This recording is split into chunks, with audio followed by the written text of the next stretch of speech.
Hello everyone, welcome to another Craft of the Draft video. Thanks for joining us today, and we're delving into the Western Australian talent pathway. We've got Ethan Froth from the Brain Ethan podcast, Hayden Narducci from the Footy Yarn, and Chris from WA Footy Prospects joining us to give us all the insight on the 2025 and 2026 crops. We'll start with you, Ethan. How are you going? And thanks for coming on the pod. Thanks, Jonty. It's a really exciting time of year with the Colts over here less than a month away now. So, keen to have a chat with, I guess, all the other, best young journos who are doing stuff in this space. Tell us a little bit more about what we can expect from, the competition this year. Obviously, we're talking off air about Claremont's recent success. How are they shaping up for this year, and what can we expect from them? They're probably headed by Cody Curtin at the top. Yeah, for sure. They're going for a three-peat. First time a three-peat would have been achieved if they're able to do it since the 90s in the Colts competition. So I don't necessarily think they're going to be this unbeatable team like we've seen in the last 2 years, where it seems like if they don't win it, it's almost a failure. But obviously Cody Curtin, I think he might push for league opportunity very early in the season. Over 200 centimetres now. I think he's kicked something ridiculous, like 20 plus goals in his last few outings. He kicked 6 goals, 3 in the WA trial match. They had a black versus gold game. And then going back to last season, he kicked 6 goals in the WAFL Colts prelim, 6 goals in the first final. And then by his lofty standards, only kicked 1 in the grand final, but they won anyway. So, he's probably the top 1 or 2 prospects at this stage of the year. I suppose it helps when you have a brother who's, made the AFL just a couple of years ago. So, Cody Curtin is certainly one to watch out for. Certainly, brother of Dan Curtin, as you referenced from Adelaide. Chris, I'll throw to you.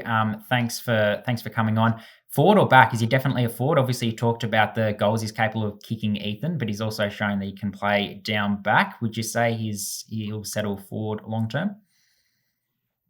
I think really anywhere. I think he can play both forward and back. I think in the state carnival last year as a bottom age, he played as a key defender, but obviously with the production he had in the fair few games he played forward shows that he can. So I think probably at this stage maybe as a forward is Cody's best position.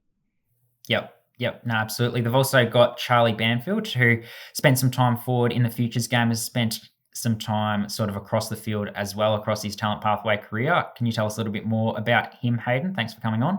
Yeah, he obviously had his older brother Bailey a couple of years ago, who was sort of on that fringe side of things in terms of the West Australian midfielders. But Charlie does look to be that rung above. He's, from my understanding, more of a winger who can play through the midfield, but also when it comes to an 18th year, all these boys are trying to take on positional changes. And you talk about a futures game, it's hard to, I guess, base a lot of boys' best footy off that, because a lot of them are sacrificing their game for, he's not going to get midfield minutes over Dan Annable or Dyson Sharp. So it's probably not a great reflection of him. But from what I do know about him, he's that winger who's going to go inside the midfield. It's a good midfield crop for WA. So hopefully we can see him play as a genuine winger. I think out of the 3, 4, 5 boys that West Coast have aligned to their club, obviously he's aligned as a father-son. He didn't make the academy like Wes Wally or Kobe Evans, but I genuinely do think he probably could be the best out of the 3, which I'm very biased on Kobe Evans. We're from the same junior club, so I really love him, but Charlie's such a terrific player, and I do think he could be the best out of the lot for West Coast Tide boys this year. Very good. Claremont's state Tide talent does run deep. They've also got Benji Van Rooyen, Elijah Dennis, Oscar Willis, Lucas Ravenhill, and then a couple of train-ons as well, Robbie Farmer and Damien Newry. Anyone out of that crop, Ethan, that you're particularly looking forward to watching this year? Lucas Ravenhill kicked 3 goals in the grand final last year. Yeah, he did. And he was up there in the leading goal kickers for the Colts competition as a whole. Hails from Albany. So, he's one. Another key position player you mentioned, Benji Van Rooyen. He captained the state 16s last year. Obviously, a very recognisable name with Jacob and Sam as well. So, I think he's got leadership qualities, and he's probably going to be the biggest out of the brothers, which is saying something considering how tall the other 2 are. So, I think, it's sort of hard to say how he'll impact the Colts side, because if he's required from a state 18's point of view, he's going to be coming in and out. But I dare say he'll have a look in at some stage in the Colts. Yeah, certainly. Move on to East Fremantle now. Chris, I'll throw to you. Probably headed from a casual fan by Josh Namlatyu, just given his ties to the Fremantle NGA in 2025. What can you tell us about him? And they've also got Reyes Mohammed and Cooper Ramsey in the state squad. Yeah, so Josh, he's a key position prospect, very versatile. So I think at the start of last year's Colts, started as a sort of key position forward, and then I think sort of who can pinch in the ruck. And then now this year, through the state academy, he's sort of now developing his defensive craft as a key position player. So I think this weekend against East Perth, he's been named as a key back. So I think probably early on we'll probably see Josh as a key position prospect who probably could pinch it up forward or in the ruck. Very good. The other two boys that are in the WA state squad, what can we expect from them at East Fremantle level? So hopefully they two, both of them, Riaz and Cooper Ramsey, make the winter squad. So I think with Riaz, how I'll describe him as a sort of mid-forward prospect with explosive speed and goal sense, and then Cooper being as a probably WA's probably number one ruck prospect, very tall kid, but also very mobile. So you can win like the hitouts, but also be a very good ground level player. Yeah, certainly. Ethan, you were talking off camera about your expectations for this team this year. What are you expecting from them? Yeah, I think East Fremantle could be the one that surge up the ladder. I think because they've had a few unlucky omissions from the state summer squad, I think that's going to fall into their favour. Obviously, some of them can still make the winter squad, but thinking guys like Luke Corello, Jake Bonnewell, Caden Summerall, like they're pretty stiff to not make it, and I think that's only going to fall into their favour. They just got depth left, right, and centre, and even their overages, might play a part. So Declan Pauline, who won the Jack Clark medal, he played a bit of reserves last year, but East Freo's league team's hard one to break into. So I think that'll only stem down, and I've got them making the top three and potentially pushing for a grand final from there. Very good. Hopefully it happens for East Freo's sake. We move on to East Perth. Garrison Ken, probably the headline name out of there from a bottom age perspective, certainly after what he was able to produce at the under-16s national championships last year. He's a West Coast tied talent. Chris, what sort of insight can you give us about him? So Garrison's a sort of rebounding half-back flanker, but is also has good composure and foot skills. So I think that's what's very impressive at his age. As a bottom age prospect. So I think something that West Coast fans would definitely be looking forward to in the next sort of 12 to 18 months, see how he develops and hopefully, come into that sort of West Coast team and probably provide some of that bounce of halfback. Very well summed up. They've also got Jake Caton, Cale Wallace, Luke Hallett and Matt Patania in that state squad. Luke Hallett is one I know you're high on, Chris. Maybe give us a bit of insight on him and any of the others that you think could push for higher honours. Yeah, I think with Hallett, he's injured at the moment, but I think he would be once fit into that WA midfield come sort of state the national carnival. So I think he's a good ball winner, but also very clean as well. Was also influential at PSA level at school. Winning the Alco Cup. So I think, a lot of like East Perth boys, but also Aquinas boys definitely rate Hallett a lot. Hayden, tell us a little bit about the school scene in WA, in Melbourne. It's very tribal, the APS competition, and particularly in 2025, there's so much talent that will run through that competition, and the Coast Talent League will be quiet through that middle period of the year as a result. You've obviously interacted with players from both Victoria and WA. Is it comparable with regards to how much emphasis they put on school footy and how much enjoyment they get out of it? Not even a little bit. There's no comparison between the two. I think the APS competition in Victoria is miles above any of the others. There's actual scholarships in Victoria, which I know Western Australia doesn't do specifically football scholarships. I know they do a couple, under the table Indigenous scholarships for country boys, or they'll do musical scholarships, I've heard, for some boys who have just gone across to play footy. So there's a little bit of that stuff, but in Victoria, it is footballing scholarships. A lot of the kids' tuition fees go into football. So if you've got rich parents, you're no good at footy, they're essentially just paying for someone else's, crack at an AFL career, which isn't really happening much over in Perth. So it's a good standard. A lot of the best players do come from here, but you look at a Vic Metro side and even a lot of Vic Country where a vast majority of the players are coming from those elite private schools. Over here, it's probably pretty 50-50. Like some years you are getting more from one than the other, but more often than not, there isn't really much to split them. It's just, who's got rich parents and who doesn't. So there are some terrific talents, and often a lot of the best talents do end up going to these PSA schools. But at the same time, there's no real comparison between this and the APS in Victoria. So it does affect the WAFL Colts competition in the lead up to the State 18s, where the boys do go for their breaks, and some teams get hit harder than others, but it tends to be fairly random from year to year, unlike the Talent League.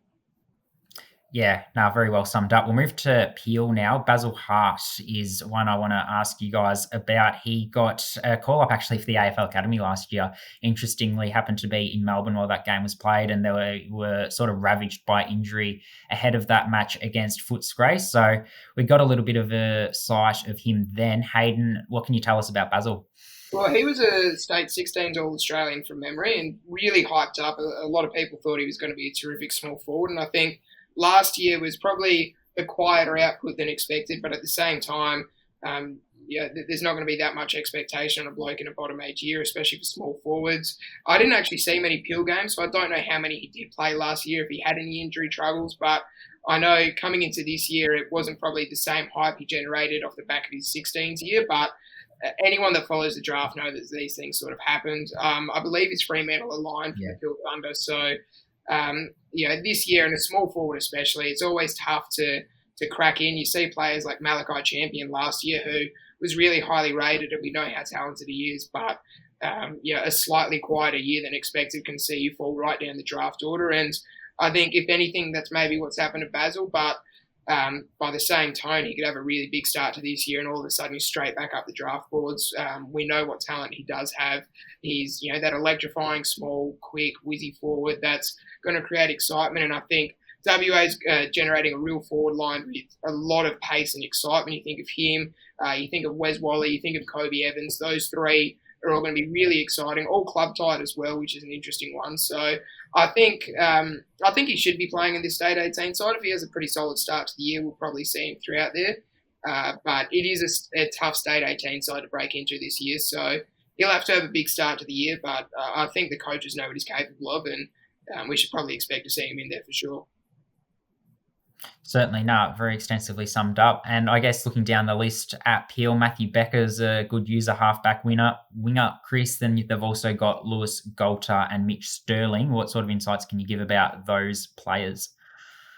So yeah, as like you said, Matty Becker is a sort of third tall type of defender, whilst like Mitch Sterling and Louis Golter are more like your key position players. I think Golter more of a ruck, and then I think Sterling as a key position player, whether it be forward or back. So yeah, definitely sort of with Peel, a lot of like height on that team. So I think hopefully for them, they'll hopefully rise up the ladder this year after finishing last in 2024. Certainly. Kobe Evans, you would have had a lot of fun with Hayden. We've seen his sort of exuberance with his goal celebrations, and you've sort of referenced him a couple of times, a really exciting front half player. How do you see his 2025 playing out? Moving on to Perth, by the way. Yeah, it is always tough, as I said, for small forwards. It's the toughest role, I think, in the draft, because a lot of blokes can come in, and if you don't have a terrific year, you've sort of got to hope for a bit of supply. It's hard to sort of make your own luck as a small forward, which he does play that role. He can play a bit taller. He's very athletic, got a good leap on him, and he'll hope to go into the midfield. But he had a real massive rise. I remember running into him at the start of last year, just in January. I ran into him at the local park and we had a quick chat, and he said he's just made the Perth side and he's just hoping to get a game. And then Mm. 2 months later, he was in the state 18 squad, and a couple months after that, he was playing for South Australia. So he's one who, I guess, his biggest highlight is his athleticism. You see, how he can flip with ease. He's doing tricky sort of things all around, and he's going to be a very exciting player. I think from what he's told me, he's hoping to get a lot more midfield minutes, and we'll probably see that more in Perth than we will for WA. I think, as I said earlier, WA's got such a stacked midfield this year. I don't think we've had such midfield depth for quite a while, at least not that I've seen. I can't remember. So, yeah, we'll probably see him playing in this trade more as a high half forward or a crumbing small forward, but it's just excitement. He's one of those players who, when you see he's within 20 metres of a ball, you know he's going to get there in no time whatsoever, and he can make something magical happen. Certainly, hopefully that rise does continue throughout 2025 for fans and himself alike.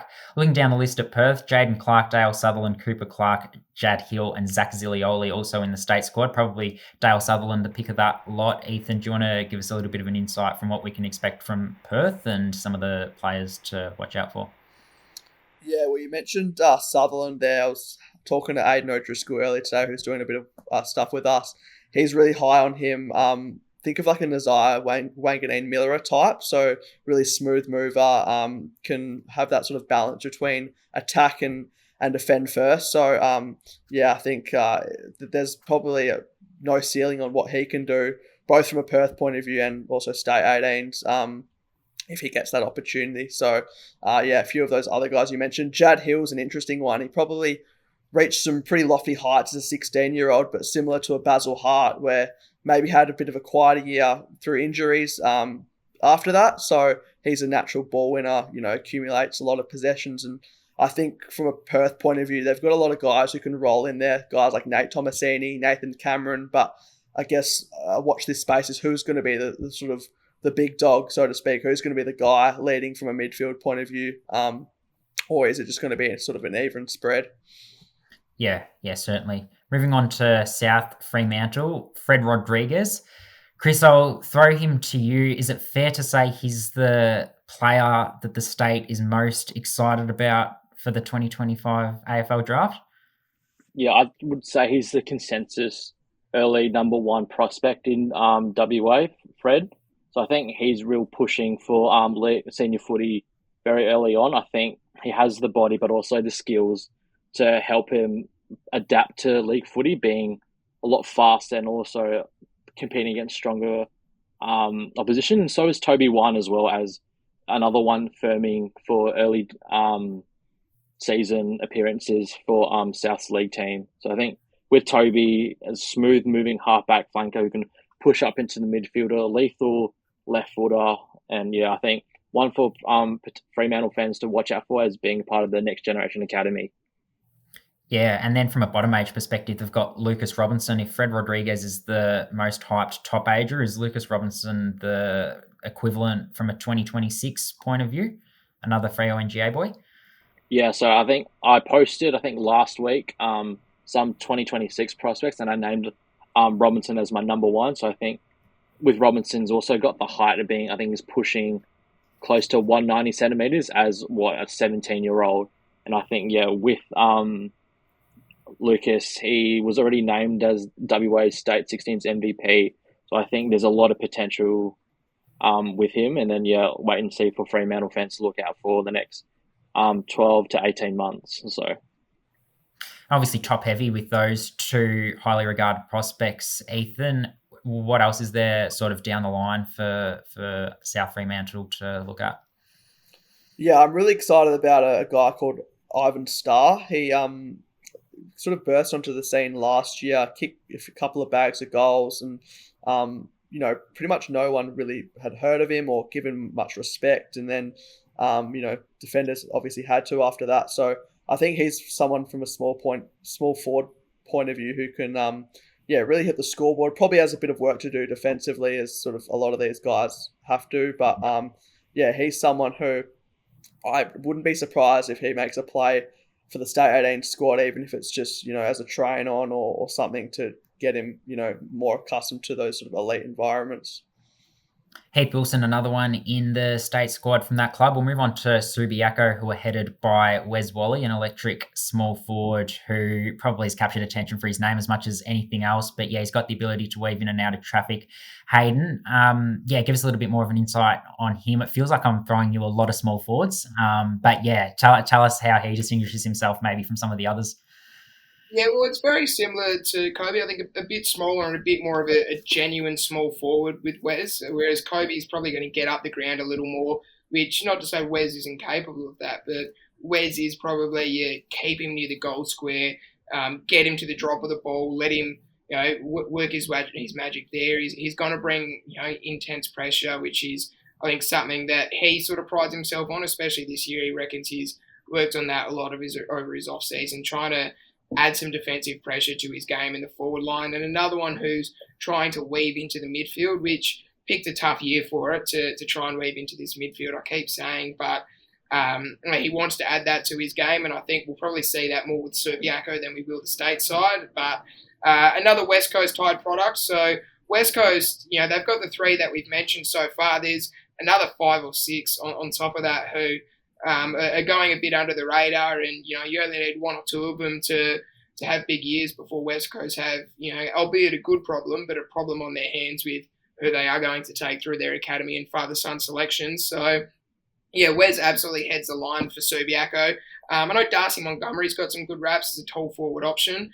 We always get very excited about that. Wes was, pretty high on him, but it's such a tough one from this stage. When you look at all the boys from last year, there's probably about 8 to 10 blokes that do stand out, and we've mentioned so many good ones, but it takes 1 month of the season to really make or break it, because 1 month of the season where you're quiet, especially as a key forward, it all of a sudden the state 18s might not want you, and someone else might come along and kick 7-8 goals in those 4 weeks, and all of a sudden they could be headed in there. So Wes is definitely the one to look out for, but if you watch Subiaco, they always do have those 3-4 blokes popping up, especially with their Kalgoorlie links. They tend to get a few blokes out there from the country who are freakishly good players. So definitely a one to watch there with the space for Subiaco. You mentioned that they've got obviously the players who have got attention, West Coast, from an NGA point of view, and they've got some boys flying under the radar. Anyone worth sort of naming off that, hasn't necessarily got the accolades just yet? No one that I've watched enough of. I know the names, Tyler Williams, Jake Catton are definitely 2 of them. I don't know if Ethan or Chris have watched enough of it last year. Obviously, being in Vic last year, I only caught fleeting moments of the games. Try to watch as many as I can, but there's obviously big talent league games on, and it's tough to pick between the two. So, Chris, Rocky, you guys got much more on the other West Coast boys? I think. Sorry, Chris, you go. Sorry, I think I was going to say, just because of with the development sort of each year, it just depends on what numbers are coming up. So I think in prior years, Freo was the sort of club that had more of the talent coming through the NGA pathway.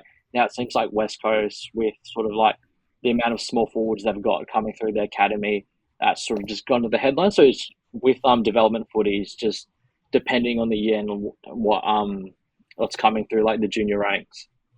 But I think, with what Hayden said, Caton and Tyler Williams, they're the other ones that probably would get recognition as well, and they deserve it as well. Looking through the Subiaco list, Hudson Walker, Ryden Ray Anthony's and Thatcher Simmons, the other boys on the WA State Summer squad. Ethan, do you want to take us through those boys and, what they'll be looking to showcase at Subiaco?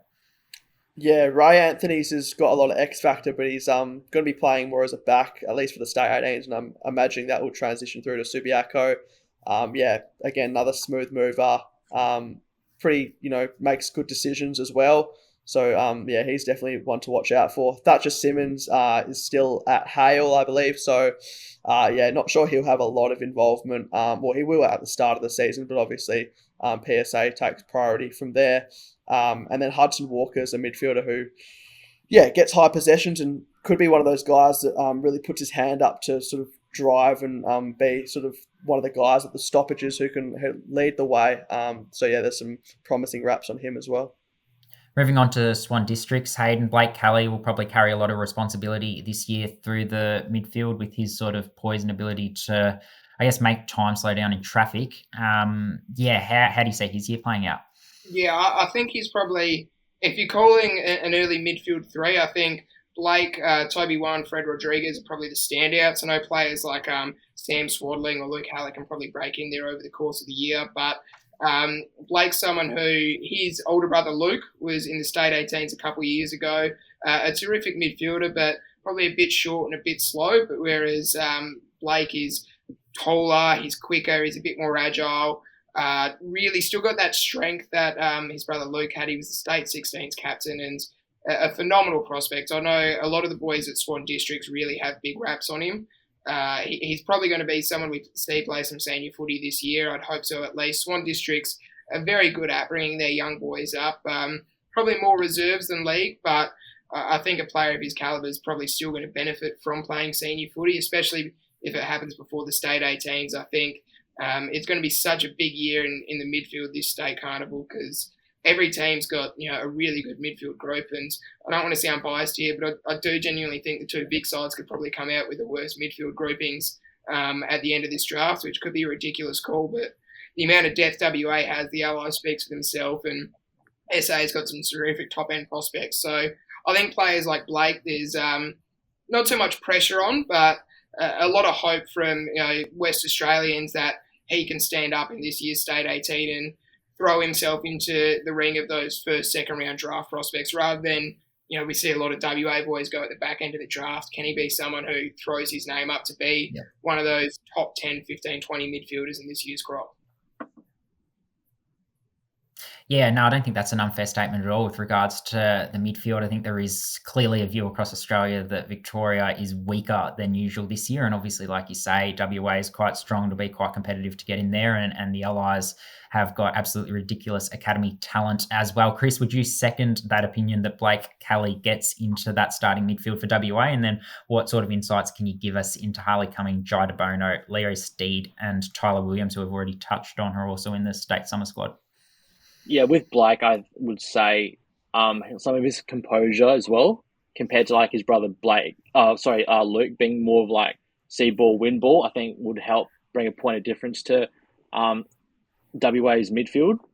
And I think going off to the names you've listed off, so Leo Steed, 2026 prospect, looking like at like top three in sort of within the WA ranks. Jai DeBono is sort of key tall. I think it's a key or third tall defender. Harley Cummings, his dad Scott Cummings, I think, as a forward, and then Tyler Williams, like Hayden spoke about, another electric small forward. Yep. West Perth, KB Lacroix, sort of the headline act here. You spoke very highly of him in your preview of the club, Ethan. You called him a bit of a game changer. So how does he sort of take his game to the next level this year? And what can we expect from him? Yeah, he's one of these guys who doesn't need a lot of the footy to make a difference. Called his game, his debut, I believe, end of last year against Subiaco, and he kicked one of the sort of ceiling goals to win that game on a wet night. So, left footer, which adds a point of difference. He's quite rangy, so he can play small or tall. He's quite comfortable to, take marks, but also, be capable at ground level. So, he's still tied to Aquinas. So from the start of the year, if they can, if he can make a difference when he's there, that's going to be pivotal. And then, if they can qualify and then he comes back for finals, that's a bonus. So, he's going to be a name that's going to be mentioned a lot of times in the next sort of 12 to 18 months, and obviously helps with a recognisable last name. Yeah, no, certainly. I asked about school footy before, and Hayden spoke quite eloquently about it. We spoke off camera about WA's sort of emphasis on win-loss, and as I was telling you, in Victoria, or certainly in the Coast Talent League, that's sort of a sacrilegious statement. It's all about development, and you're not allowed to really focus on win-loss, where WA, it feels like the development will be a byproduct of positive results. What sort of insight can you give us into how coaches do look to balance the win-loss and the development of their players, Ethan? Yeah, like they obviously, want to win games. That sort of goes without saying. But there is a heavy emphasis on developing them so that they can, play league football for their WAFL club if AFL wasn't to be. And you see that towards the back end of the year, they might be sort of willing to give guys, more of a opportunity to go up to league or to see what they're made of, because there's that transition for the next summer into the next sort of season. So yeah, they all want to win, obviously, but they all, speaking to all the coaches recently, they all identify that it's much more than just a wins-loss competition. And I think I think the coaches are probably, of anyone, advocating for it to be that way, whereas the players, from a selfish point of view, they're all about wins and losses, and if the draft's on their horizon, that as well. Yep. Nah, very well summed up. Chris, I'll throw to you to speak about a couple of West Perth's other strong talent, Judd Marcello, Sam Swadling, who we've touched on already a little bit, and then they've also got Harvey Sporton Guy and Jonah Klemke. Yeah, so with Juddy Marcello, so I think he's sort of be one of WA's focal points up forward. I think, can't remember where he finished in the sort of Colts goal kicking, but he was up there kicking, I think, over 30 majors as a bottom major, and then Sporting Guy would be another sort of key position player that WA have. So I think he's shown like really good like marking skills, and then with Jonah probably be more of like a outside like sort of midfielder, potential wingman, a real smooth move as well. Yep. No, well summed up. That's all the clubs in the WAFL Colts competition. Just before we do finish off, though, I'll ask you first, Hayden. West Coast and Freo's draft hand, and I guess in the West, how has that sort of been received? I know I was very high on West Coast, in particular with the talent they were able to pick up. I thought from a value for money or value for pick point of view, they were probably the best across the draft, able to get a couple of sliders with Tom Gross, Hamish Davis, Bo Allen, Malachi Champion, Job Shanahan, all among them. How's that sort of been viewed in pre-season as these players do enter their first full year in the AFL system?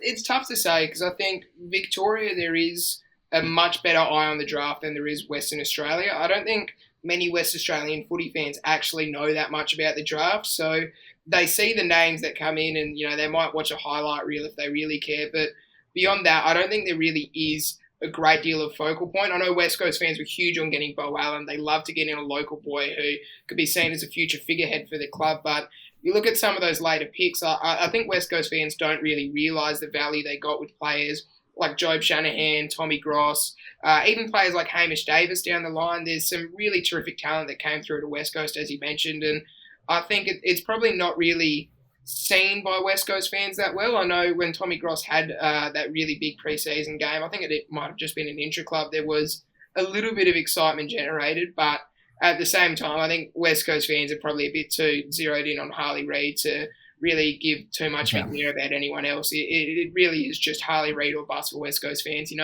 They like Jake Waterman, they like Oscar Allen, they like all the other boys in there, but they really do only care about Harley. And I think maybe when he leaves, there'll be a bit more of a focus shared across some of the other boys.